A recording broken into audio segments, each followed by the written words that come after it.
That's how my son's hair is. It's a package.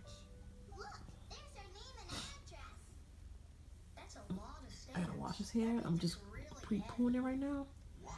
I wonder what's My inside. curl is popping. Suspense is mounting. I use this.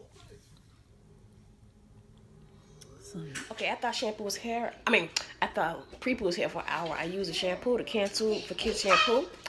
I use the African Pride Dream Kids Olive Miracle. I use the jar one. I love it, so I got this one. It's the oil moisturizer. And I use grease. That's it. So his hair's popping.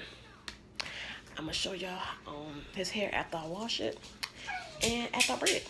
So I'll be back. I rinsed out the, I washed out the conditioner with the shampoo. That's how his hair's looking. So yeah, it's just soft. And yeah, it grew a lot in 2 years. I had it was bald 2 years ago. And now his hair has really grown a lot. So this is one side done.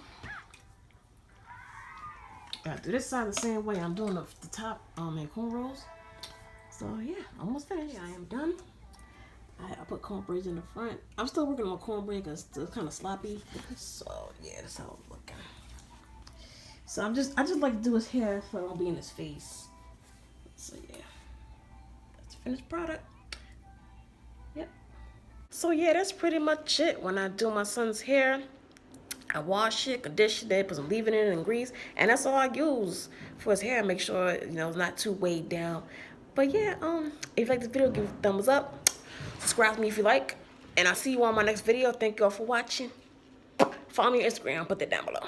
And yeah, thanks.